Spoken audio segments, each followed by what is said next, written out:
Hi, everyone. Welcome to ESOP Radio. We are excited to have Dave Odell join us today. Dave is the CEO of MedBridge and CFO of Tynan Group.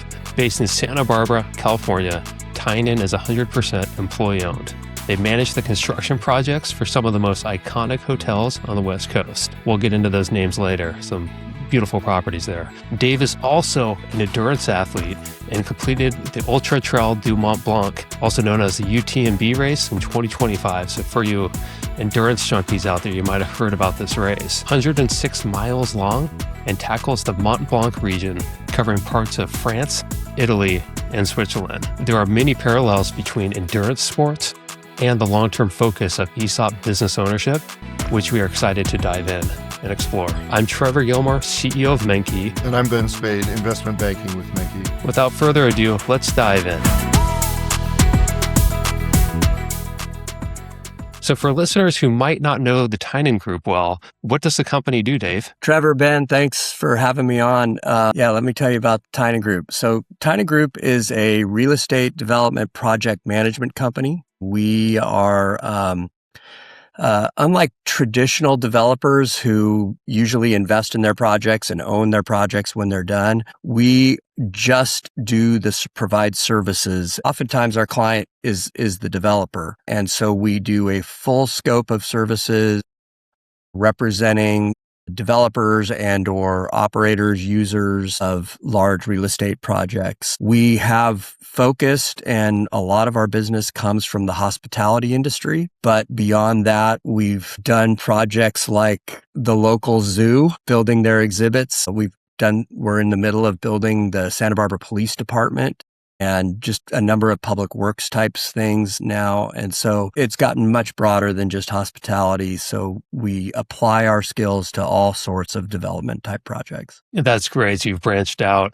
And the hospitality definitely was top of mind for me, because I remember back going through the deal and looking at these names, the clients, those always stood out, these kind of famous properties. But that's right. You all do city work. I remember that the Santa Barbara Police Department, that was a project that was in progress. So how did the company start out? I know you all have been at this for a while.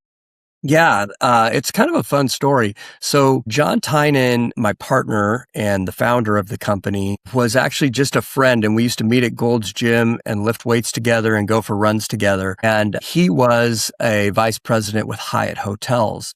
Hyatt Hotel was doing a project on the California coast, which is now known as the Bacara, Ritz-Carlton Bacara, just north of, Sandpiper Golf Course, which is kind of famous golf course, or UCSB, just north of there on the coast. And John spent time with Hyatt and kind of cut his teeth there and led billions of dollars of projects for Hyatt. And then moved to Santa Barbara because they were having trouble getting this project approved in California, just because of how tough it is to get projects approved. And so he moved his family to town, became part of the community, got an approval, and then we got hit with that real estate recession in the late 80s, early 90s, and Hyatt pulled out. Well, the owner of the land, a guy named Alvin Dorman, asked John to stay on to keep the project alive. And so out of that, John left Hyatt and started Tynan Group. And that was the early 90s. In about 93, 94, John and I started talking about joining up. I had gone the CPA route and had my own little CPA practice. And he asked me to come over and be his finance guy, and kind of been that way ever since. So yeah, we've been partners for about, 30 something years. And then Brian Nicetune, who's the president of Tynan Group, joined not long after that. And he heads up our Phoenix headquarters and also was a Hyatt guy that worked with John back in those days. That's great. So a lot of deep Hyatt roots there. And by the way, there's 3 CPAs here. So Ben and myself are both CPAs as well. So, that's great. I know that life very well, yeah. Days you're here on this podcast.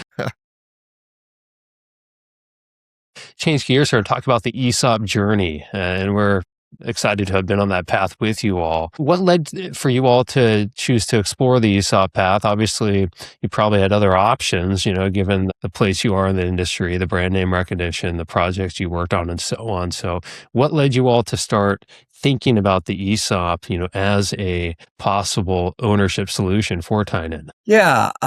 So our first start was simply with like a business broker who we just asked to, tell us what they thought. And we talked to a couple different folks and even kind of got out to the marketplace with a book on Tynan Group and went through a process with a few potential buyers and or investors in some of the capital of the company, and just didn't have a feel about that. And especially as it related to all the employees that had been with us for a lot of years.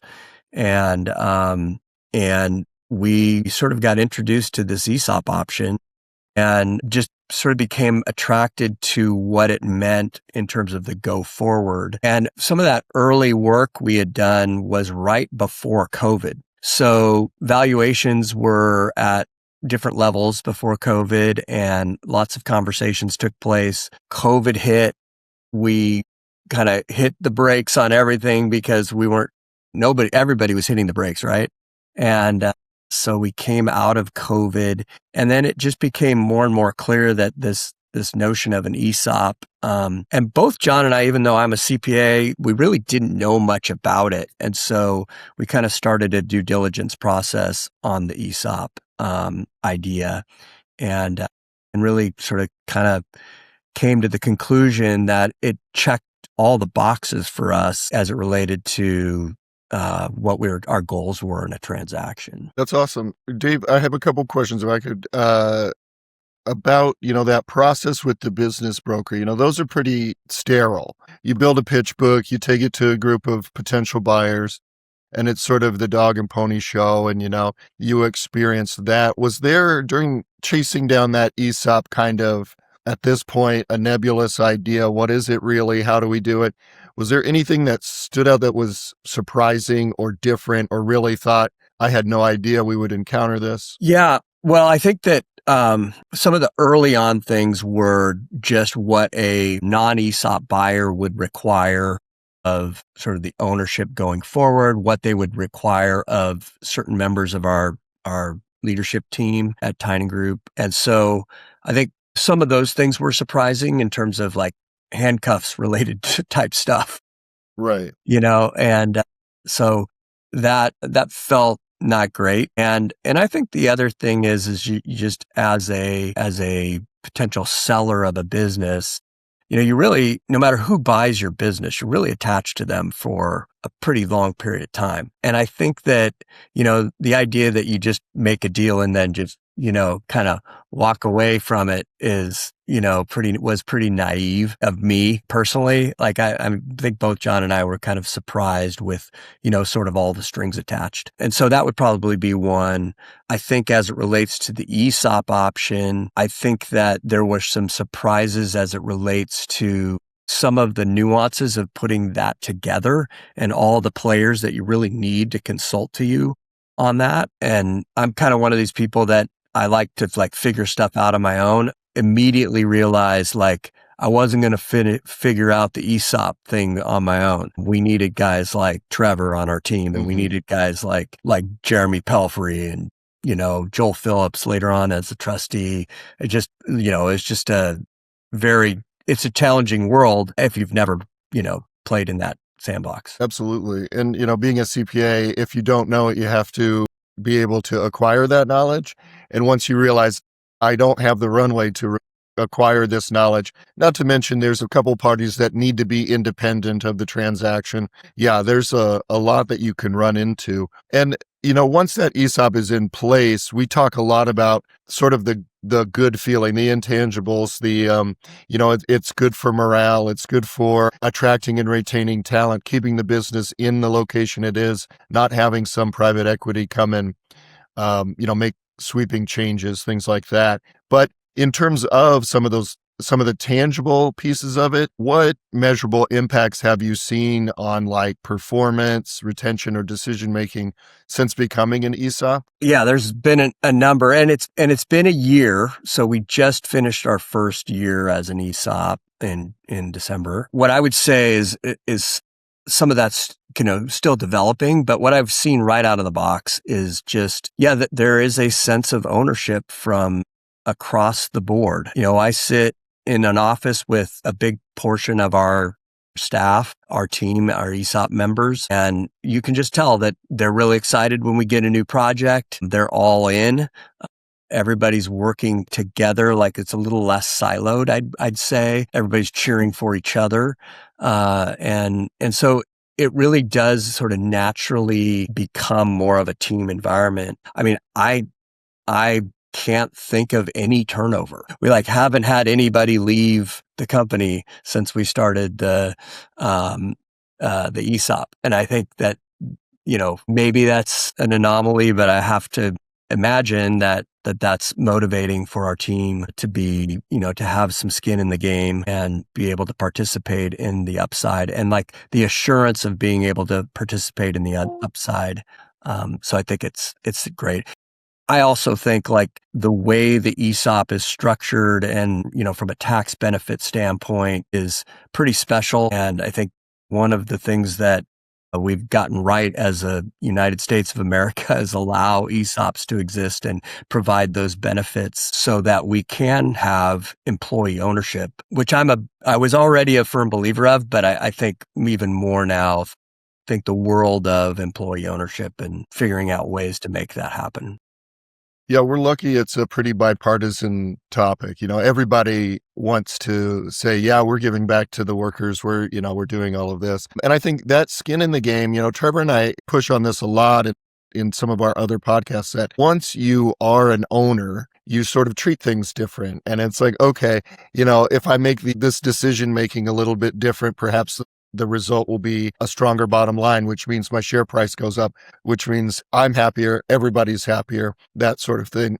It's really cool to see that. And, like you said, you've only been an ESOP for about a year. What advice would you give to another founder that's considering an ESOP? Now that you have the benefit of hindsight, having gone through the transaction, what advice would you give? Well, first, just give it a chance. So hear out the professionals in the space. And I think that was key for us was, having good people advising us. There's a local attorney in town that recommended most of the members of our team, and John Nelson is his name. So having someone that you could talk to about it in the early stages, but then hiring a great team or partnering with a great team is really, really critical. So I think the other thing is I would probably, and we did this, is I would spend time with the members of the team before you make any commitments, because I do think that there's some synergy that needs to be there. And that'd probably be the key recommendation is look at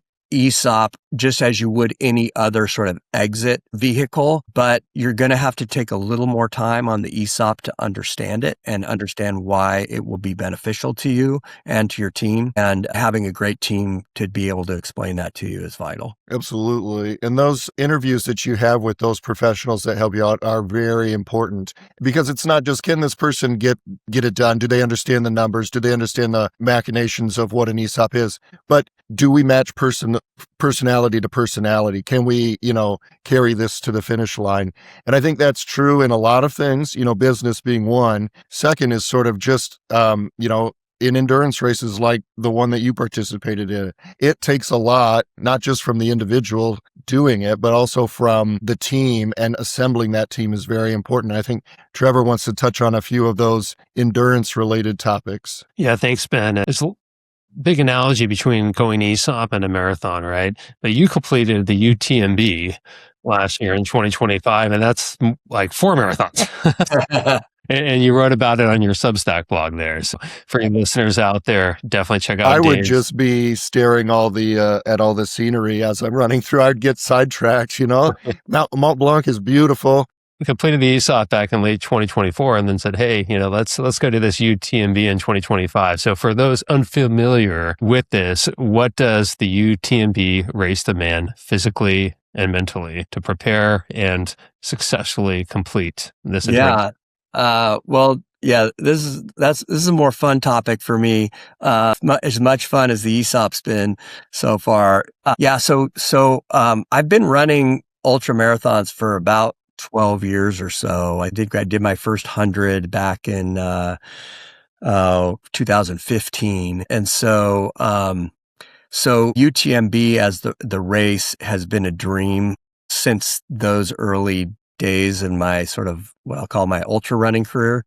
I had been a college basketball player, and my wife is the runner in the family. She was a collegiate runner, and it was something that we did together. So essentially our entire marriage, and especially after our kids were grown and flown, we've just spent a lot of time running together. We probably run about 8 hours a week together. And so it's just a great time for us to be together and talk about stuff and, enjoy each other. And it's kind of our thing. So a lot of getting to UTMB is a function of that going long process, the 12-year process. And so over the years, we'd heard about this UTMB race, which is in Chamonix, France. And it circumnavigates Mont Blanc, the Mont Blanc Massif, starts in Chamonix, ends in Chamonix. And we knew that it was going to be a little bit of elevation. So it sits at about 6,000 feet of elevation. So you got to deal with altitude. It has about 35,000 feet of vertical gain. And Was that all? Yeah, a lot. It's almost like Mount Everest there. Mm-hmm. Yeah, in vertical, yeah, you're right. And so we do a lot of just hours on feet. We track our week in training. We have a coach, a guy named Mike Swan, who's a partner in one of our businesses, who writes a program for us. And it's really about being able to stay out for long periods of time and keep moving. That's amazing. How many calories do you burn doing the UTMB? And then that's one question. And number two, also a fellow endurance athlete, mostly cyclist, but I dabbled in running and I'm doing the Boston this year. I have a Garmin watch, Forerunner 955, which is, I guess, kind of old school now. It's a couple of years old. But in any case, which device do you use and how do you ensure it stays charged that entire time? So the Coros COROS Apex has an incredible battery life. In fact, I did a race in 22 called the Cocodona 250. That's 250 miles long. And it took me 93 hours and I slept for 3 of the 93 hours. But I had 30% battery life left after that race. Whoa. Wait, 93 hours. So we're talking about nearly 4 days. Yeah. And that was through the desert in Arizona. It goes from essentially Phoenix to Flagstaff. And that's the longest I've ever done. And that watch held up that whole time. Oh, that's wild. Okay. Phoenix to Flagstaff, that must have been in the wintertime. It was actually in early May, first week of May. Early May, yeah, okay. we got some heat going through Sedona. It was toasty, but yeah. So that was 2022. So UTMB is just a very different race than that because of the alpine nature of it, up and down. We happened to get some really bad weather this year at UTMB, so it was wet and muddy, snow, sleet, rain, everything that day, which made it feel a lot longer and a lot slower. But yeah, I think it was quite physically demanding and maybe more so mentally demanding. And as far as calories burned, I'm guessing it's north of 10,000. Yeah, the Coros tracks that. So it claims that I burned something like 29,000 calories in the 40 hours. Yeah, part of being decent at ultra running is being able to train your gut to take in the types of calories that you need to take in to, keep moving. So yeah, so that obviously training for something like the UTMB is, much different than training for a marathon. Part of that is probably nutrition as well. I mean, that's a big part of any sort of endurance feat, is nutrition. So training the gut, as you said, figuring out which gels work. Even obviously you need calories, you need the sodium, you need carbs, all that. So some sort of food too that can digest. What's your go-to there on the nutrition side? Yeah. Well, so during the ultras, I really like real food. So I've been known to throw down like 4 eggs and a couple pancakes and some bacon at an aid station. Nice. And so that's really my preference. I'll grab a slice of pizza at an aid station and head out, eat it on my way out. I prefer the real food. I do like both Precision and Never Second are products that I like. Precision is a electrolyte and, placement product that has like 1,000 milligrams of salt, of sodium. And I'm kind of a guy that needs a fair amount of sodium. And so I've kind of, done a lot of that. The fueling now is sort of the hot discussion item. You as a cyclist, what the cyclists have actually kind of led the charge in this high carb. If they can choke down 140 grams of carbohydrate an hour, they're like golden. And some people can do that and they sure benefit from it. And some people get sick if they do that. Yeah. You see brands out there like, Martin, the bicarb system. Yeah. I did that before I did the LA Marathon last year. You basically, load your body, right before an event. But yeah, exactly. Like you see a lot of these new trends come out in the cycling world, and obviously like Tour de France, right? The demands on the body and the tour, or any world tour for that matter, and the UTMB, I mean, kind of similar, right? I mean, Yeah. the cycling might actually seem a bit easier, although you have, 3 weeks of it, in those world tours, whereas your event only lasts 96 hours. Hour to hour, though, it's probably very similar, but probably pretty close. Yeah. Yours is back to back, though. There's no rests and massages. Chefs traveling with you. So yeah, you've been at this for a while, obviously, basketball, and that's an interesting one, going from basketball to endurance running. That's definitely an interesting crossover there, but obviously both are competitive. So what did your experience overall, being the athlete, basketball player, and then you transferred over and did this endurance running, which is impressive. The crossover and learning lessons between that and then running a company, in terms of mindset, approach, and strategy. Yeah. That's a good question. So I think one of the things that is important when you're doing endurance running, especially ultras, is that, you're going to have ups and downs and you're going to have to weather some storms. It's not going to be perfect all the time. And in a 100-mile race, you're going to have some really low moments. So, I actually think that, the business world is a lot like that.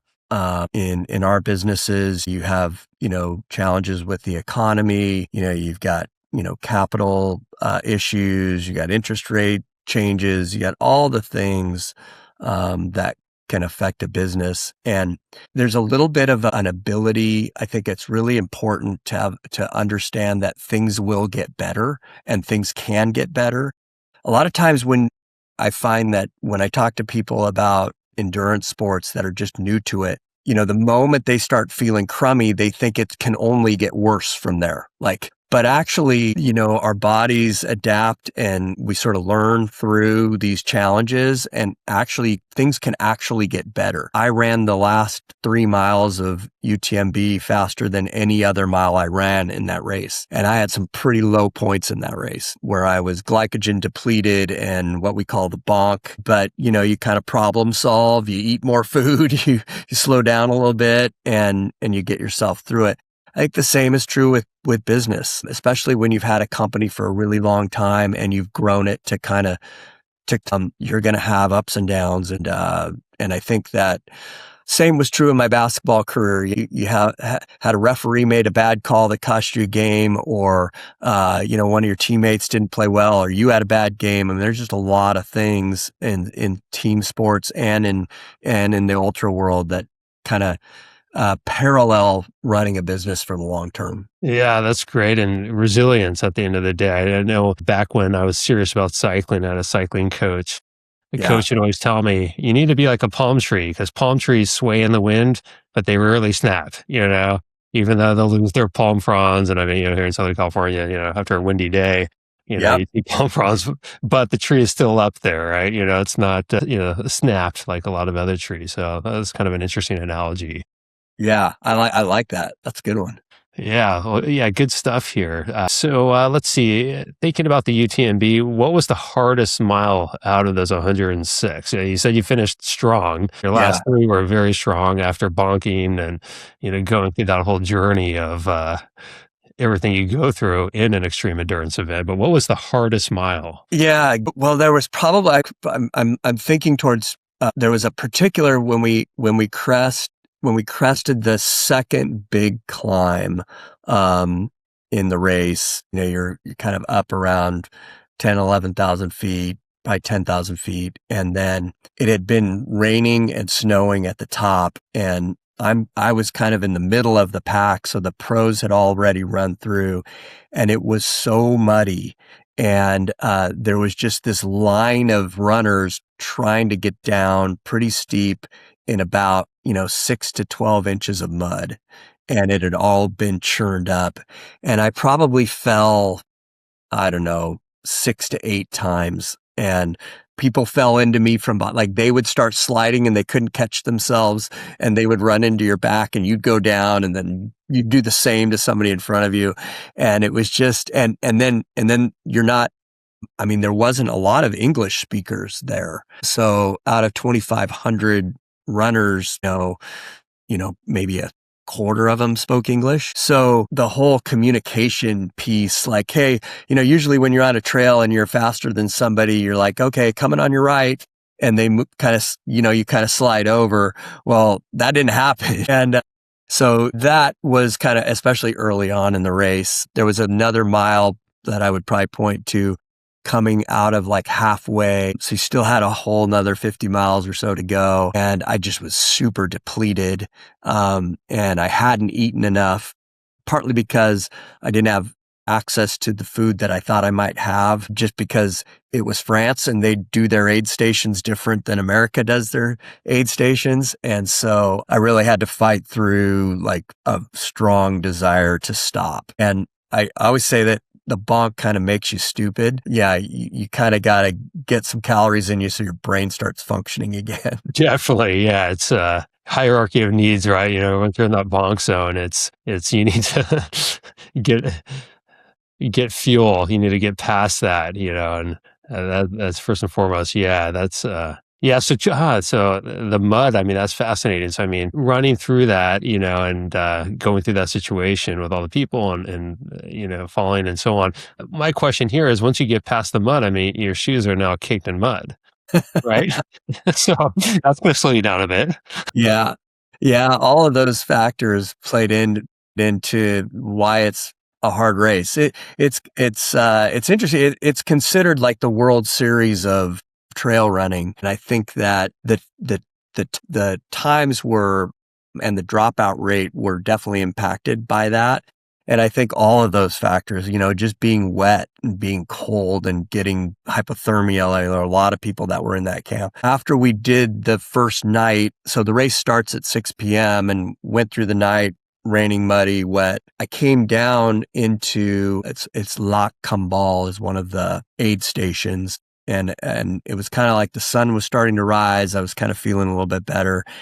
And I was like, oh, there doesn't seem to be that many people like running in and out of this and I walked in there and I thought I walked onto the set of the TV show MASH, and it was just people who were just completely laid out, hypothermic and, wet and I think that I spent a very short time in that aid station because it was just packed with people who were suffering. And I think I passed more people in that aid station than I did the rest of the race because they were just hurting. So we were all experiencing it, and we were all figuring out how to get through. And these are seasoned endurance yeah. athletes here too, so it's not people that signed up for UTMB, a week before they just kind of showed up. So these are seasoned. So I mean, obviously it takes a toll. But yeah, go ahead, Ben.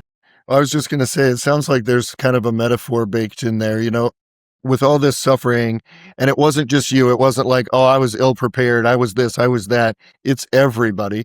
Does that suffering have a place in growth, whether it's personally, professionally, as an organization? Because we see a lot of headwinds, whether it be, cost of inputs increasing, tariffs, there's so many headwinds that we see. Is that sort of a necessary evil to that growth? Yeah, I think that suffering, challenges, trials of any kind are the places where we, get stronger, and it forges our ability to withstand things. It's for those of us who have faith in a God. We really think that that's biblical too, meaning we believe that, trials make us stronger and bring us closer to where we're supposed to be as people. Well, that's great. And I think, your descriptor of walking into that tent is so vivid. And, I couldn't imagine what that felt like, whether it was like, okay, well, at least I'm not the only one. But then also, I feel bad for all these people because, like Trevor said,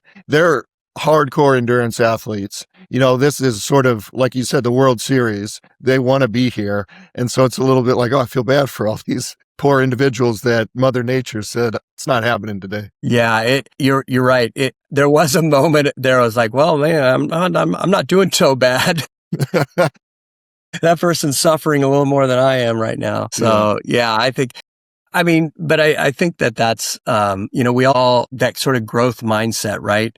And when COVID hit, I'm actually writing on my Substack right now about COVID hitting and some of the lessons learned in that, because we all suffered through that, right? I mean, it impacted our families, it impacted our businesses, everything. And I think some of the things that, as I get a little older, I'm in my last year of my 50s, I keep thinking about the things that I don't want to forget that I learned in my first 30 years of career. So kind of going back and looking at those things like these black swan events like COVID, and like, how come we made it through that? Because it wasn't just because I'm like some brilliant businessman. We made it through because, of a few, guiding principles and sort of trying to do things the right way. And even then, timing is everything. I had an old mentor. He's a high school history teacher at Compton High School. And he hired me in my first job selling ice cream on the beach in Long Beach. I ultimately ended up working for him for years, selling ice cream at like the Coliseum, made Dodger dogs at Dodger Stadium. And he used to say this thing to me every time something would go wrong. He would say, David, my boy, your timing is everything. And timing can make you look like a schmuck, and timing can make you look like a genius. And he said, David, you're neither of those things. And so I always think about that and how, we try to do our best, right? But sometimes things don't work out because timing was off. So anyway, I think that when you're in those moments and you're learning from these things that impact you negatively, it only makes it so that you don't maybe have to endure that again in the future if you can remember it. That's awesome. Trevor, I didn't mean to interrupt. Go ahead if you want to continue down that path. Oh, you're good, Ben. Yeah, let's see here.